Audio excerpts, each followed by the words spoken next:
Hello folks, R1 here. We're going to be taking a look at something that I believe has slipped under the radar of most of the citizens of New Eden. Something that was discussed on the EVE Online show, episode number 2. Now if you would like to see that episode in full, you'll find it on CCP's EVE Online YouTube channel. It is well worth watching and it covers a lot of interesting material. However, we are focusing specifically on the issue of Thera. I'm going to play CCP Mimic's interview with CCP FOZZIE, but we're going to pause it momentarily at specific points. There is a lot of information that we need to sift through to get a handle on what's coming next. So far, the only real discussion that I have seen of Thera has been on the wormhole section of CCP's forums, and there have been some interesting theories thrown around. The general population doesn't seem to be aware of what transpired in this episode at all, or at best think that this is simply something to do with those crazy people that live in wormholes and will never affect you. I think you're wrong. I think it's going to affect everyone in a very large way. Whether you trade in Jita and live there and never leave the stations, or whether you're in a nullsec alliance, this is going to have its effect on you. Anyway, let's get into the interview itself and be prepared for some sudden stops.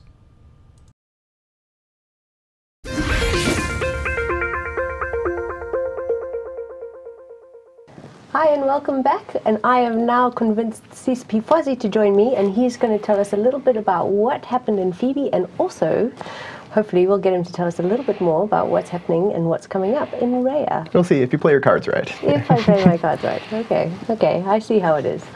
So, tell us about Phoebe. Tell us how everything's been going and what your team was working on. Yeah, we've been really happy with the Phoebe release so far. My team, Team 5-0, we worked on a number of things for Phoebe, but the biggest thing we worked on was the new sensor overlay changes. So we put bookmarks in space, we added the new compass that allows you to easily see what's going on around you.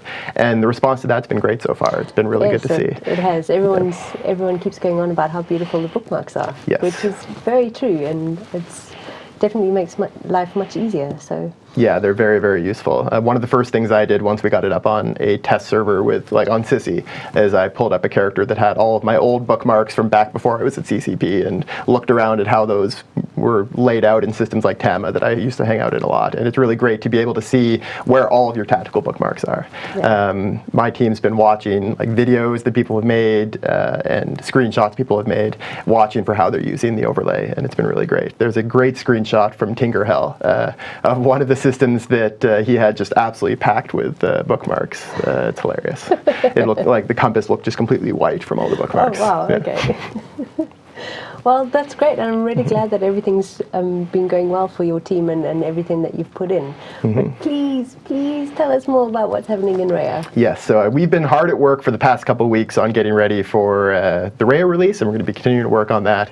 We've already announced a little bit of one of the things that we're working on for Rhea, which is the Tech 3 destroyers that we unveiled at Vegas. So the first of those is still coming out in December. It's going to be the Admar Tech 3 destroyer. But I want to talk a little bit about something else that we're adding as well that I think people are going to be even more excited about. Okay. If you're paying attention, you'll have seen that there's a whole lot going on in the EVE universe right now. We just had that research race. The Empires are very interested in what's going on in wormholes. Arc Jalan has restarted with Hill and Tukos returning.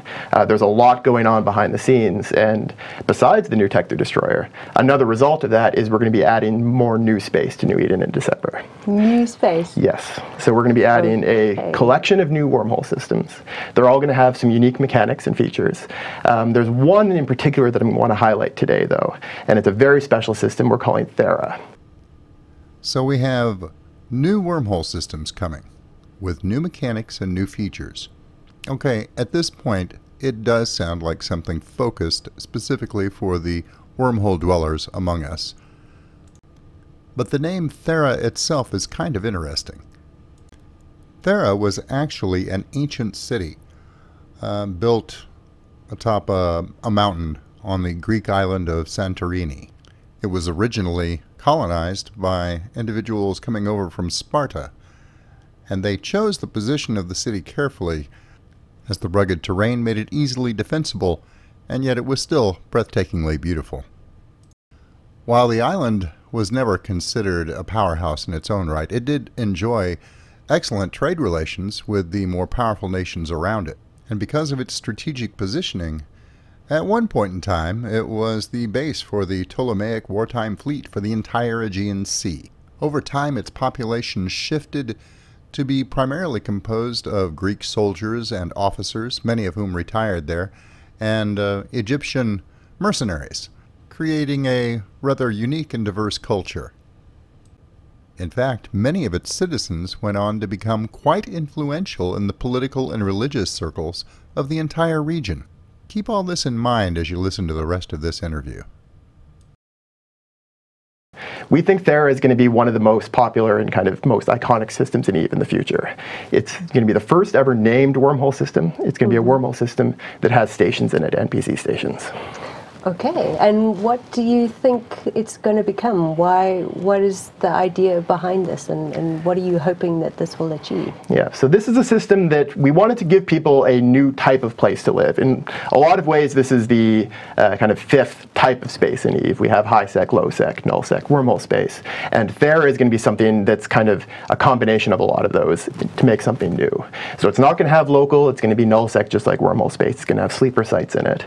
But almost all of its connections will be to normal space to K space. It's going to have static connections to K space, no static connections to W space, just wandering wormholes. And because of those NPC stations, it's going to be a place that people can quite easily base out of. There's going to be no capital ships allowed in it. You can't build capital ships there. You can't get them in. And you just basically never know where you're going to be connected to tomorrow. You can live in this station and then use the wormholes connecting to K space. And every day you've got a new place to roam, a new place to visit, new neighbors. That's going to be quite a change, and you'd never really know who's going to, well, everybody else who's in K-Space is never going to know when they're going to connect to you and jump out and surprise. We think a lot of PvPers are going to be very interested in this. A lot of industrials will be interested in stocking the markets here and building there. The stations are going to have full services, including cloning, manufacturing, research, everything. Okay. No star bases will be allowed in this system, though. So Thera is going to be a hub to just about everywhere. No local, null sec rules apply. Sleeper sites there for those that want to do them. But more importantly, static connections to known space. So pretty much everyone can get there from anywhere, whenever they like. And wandering connections to wormhole space. And of course in wormhole space, you jump to one wormhole and it could go God knows where. It seems that they expect people to live there, to build there, to make everything except possibly capital ships there. And if you can't build capital ships there, and you can't bring them into the area, that means that any warfare that takes place there will be subcap only.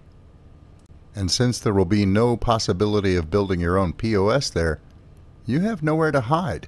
Well, except in the NPC stations that will be there, but those will be known locations within the space. It sounds like this place will be ideal for a number of things. Number one, it would make an excellent base from which to raid, well, literally all of New Eden. It also sounds like this might be a very important port of call for nullsec alliances that are on the move, or simply looking for a way to kill an evening in between major ops. Pirates and privateers of all sorts will find it to be an ideal environment to operate from, except when the big boys come to call. And FOZZIE makes a very good point. There could very well be an amazing opportunity for the building of ships and equipment there, as well as marketing imports. He also mentioned that research would be available there, which opens up some interesting possibilities. But more importantly, he also mentioned the fact that there would be cloning available there, which means that you might be able to jump to this system using a simple clone whenever you needed to. That could be problematic. I think that a lot is going to depend on the unique properties that these new types of wormhole systems have, what their limitations are on what can be done there, what type of combat can be done there. Really, the sky's the limit. They could do anything they wanted. One thing that I can see that is a distinct possibility The unique properties of this system might mean that the use of bubbles is not possible. That would explain an awful lot. That would ensure the trade routes to known space would remain open and unblocked. Although he's going to describe some other elements of this system that may also work to that end. It's going to be very closely tied in with a lot of the storyline developments we're making over the next couple months. So you're going to be seeing a lot of that exposed as time goes on. Bits and pieces are going to be continuing to come out. But this is a system that is going to be very, very intimately tied with our storyline advancing. And I mean, thank you very much for saying that. But when can players expect the next little crumbs of information? How long is this planned out for? What's the timeline? So we've got stuff planned out for the next couple of months. The storyline stuff is going to be happening almost every day. There's going to be something new coming up. So if you watch the in-game news, if you watch the Intergalactic Summit, you're going to see bits and pieces coming out here and there. And we'll be revealing more and more as we go on. You'll actually be able to see the system itself on CCP. I think next week is our plan for when we get it out on CCP. So people can actually go visit it themselves. Once we put it up on CCP, we're actually planning on setting up a Move Me bot so that people can get to the system and start testing it out and experiencing it. It's going to have unique station colors. It's going to have a unique nebula, a unique system effect eventually, a unique sun. There's a lot of that's going to be very special about this system. In a lot of ways, it's something similar to what Sigil represents in Planescape. It's going to be a place that is sort of the hub of the universe for the more lawless types. It's like Jita, but for people that don't want to have Concord around. Oh dear. Jita without Concord. Yes. Oh. We're expecting a lot of people to be attracted to that. It's going to be the largest system as well. That's probably going to be the biggest pull. Yeah. But it's going to be a gigantic system. The stations are spread very far apart, so you can separate people. It makes it very hard to lock down all of the wormholes to, say, camp the whole system, because everything's going to be way off-grid from each other. This is by far the largest system we've ever added. I think it's CCP Rise described it as like the Mos Eisley of Eve, and I think it's going to fit that role very well. This sounds very exciting. I think it's going to be a great new place for people to explore and to figure out how, well, just a new way that they can play with how they're going to, how they're going to strategize and what they're going to do. Notice how FOZZIE emphasized the size of the system. Apparently it's going to be by far the largest system we've ever seen. Now that in itself could be their solution to someone attempting to lock down all of the entrances and exits to Thera. But it also adds a lot of interesting strategy elements. We already know there are no capital ships allowed in to Thera, so it's all sub-capital combat. Now currently, your speed in warp and your actual range that you can warp without running out of capacitor isn't that big a factor in most systems. Well, there are a few, and it becomes important if you don't realize that by the time you actually complete your jump to the target, half your fleet may be scattered all the way across space behind you because they ran out of juice. Well, from the way FOZZIE's talking, that could be an extremely important part of tactical considerations for any type of combat in Thera. Or for that matter, finding your target to begin with. Now, I think it's pretty obvious that wormhole residents are going to have some advantages over people that are coming there from Empire or nullsec or lowsec. They live by their probes. But that may be a skill that everyone needs to develop if they want to survive in Thera. And considering the potential size of Thera, new fits may evolve specifically for fighting in this environment. Fits that emphasize warp speed and warp range may become just as important as how good your armor tank is or how much DPS you can put out. At this point, we don't know how many static Empire entrances there are going to be to Thera. Well, for that matter, we don't even know how many NPC stations are going to be in the area. I'm getting the feeling that there are going to be a lot of them. And that kind of solves the issue of being camped in your station as well. If there are a couple of dozen stations in system, that makes it a whole lot harder to isolate your targets in just one. One area of concern that I have is just how booster alts are going to be handled in Thera, if they're going to follow traditional rules or not. That's an awful lot of territory for a single booster alt to be able to cover. Although on the bright side, he won't have a POS that he can sit in or right beside, so there is that. However, there will be handy stations that he can duck into if the heat is turned up on him. Suffice to say that when Thera becomes available for exploration on CC, I'm going to be there. And I would suggest that you consider making an appearance yourself. It might just be important for your future. What ties they're going to break and what they're going to have to rejoin, and who they're going to jump out at next. Yeah, we think that it's going to be something that's going to be attractive to alliances going on deployments, just to have some fun there. There's going to be locals that'll want to prey on all the people visiting and living there, just like any NPC nullsec system.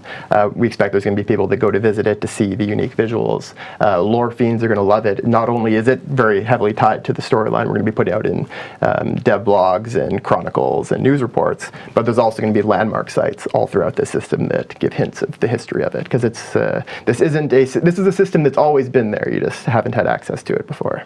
Okay, but before you give any more away, because I was told prior to this interview that there were some questions I wasn't allowed to ask you, so I'm not even going to try and beg. But yes, thank you very much for joining us. That was very, very exciting, and I'm really looking forward to. So in a week or so, we'll be able to see it on CC. Yes, there's going to be a forum post out and a dev blog out as soon as we get it onto CC for people to test it out, and we think people are going to really enjoy it. We can't wait to get people in the system and actually playing with it.